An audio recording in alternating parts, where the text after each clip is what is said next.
सवाल कर रहा है कि भाई एक बार चार्ट दिया है आपको, उसमें नंबर ऑफ स्टूडेंट्स एक क्लास में दिए हैं जिन्होंने मार्क्स सिक्योर किए हैं 75% से ज़्यादा, 60 से 74% के बीच में और 60% से कम। आपको बताना है total number of girls and boys क्या है। Total number of girls and boys का मतलब क्या है, टोटल बता दो। तो यहाँ जो बॉयज़ हैं, बॉयज़ में दिया है कि भाई ये मोर देन 75% वाले 12 लड़के हैं, 60 से 74% के बीच में जो बड़े बच्चे हैं वो 45 लोग हैं, 60% से कम वाले जो लोग हैं, है ना, वो ये वाले लोग हैं। पर इस डेटा में करेक्शन कराना पड़ेगा यार मुझे। ओके, क्योंकि ये 60 से 74 है, तो 74 से 75 के बीच में वाले कहाँ गए? 74 से 75 वाले है नहीं, तो आंसर तो कैन नॉट बी डिटरमिन्ड हो गया, जो कि कहीं दिया नहीं हुआ है।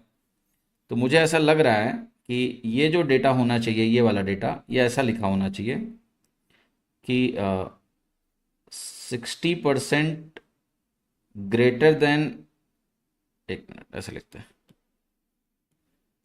Greater than or equal to 60% and less than or equal to, and less than 75%। यहाँ ऐसे लिखना पड़ेगा, ध्यान से देखना, क्योंकि अगर हम इसको ऐसे नहीं लिखेंगे तो इसका मतलब ये हो गया कि 74% तक का डेटा यहां पर है, 75 और उससे बड़ा डेटा यहां है, तो 74 से 75 के बीच वाले बच्चे कहां गए?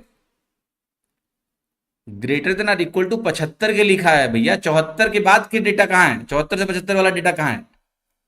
पीट दूंगा अभी विशु, एक कंटाप यहां से ऑनलाइन फेंकूंगा मैं तुम्हारे ऊपर।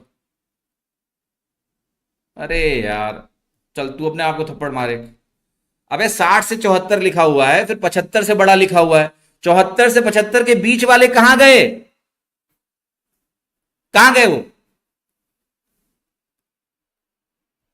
दफना दिया उनको बिना बात के? भाई डेटा तो कॉन्टिन्यूस होना चाहिए ना। अगर इसी सवाल में मैं ऐसे डेटा दूंगा ना 74 तक, और एक आंसर में डाल दूं none of these, none of these correct हो जाएगा फिर। All right, so understand the point, when I am correcting there is a reason for that. 60 से 75 होना चाहिए ये। अब बताओ, देखो ध्यान से, अब टोटल निकाल सकते हैं।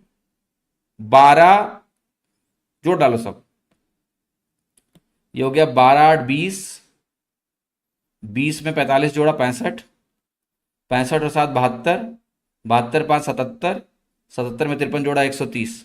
आंसर क्या हो गया? डी। अब करेक्ट है, ठीक है। यहां भी समझ में आ गया ना मैंने करेक्ट क्यों किया? ओके, क्योंकि पैनी निगाह से मैंने डेटा को देखा तो उसमें गड़बड़ी थी, 74 नहीं होना चाहिए। ठीक है, आगे देखो अगला सवाल। Next question please.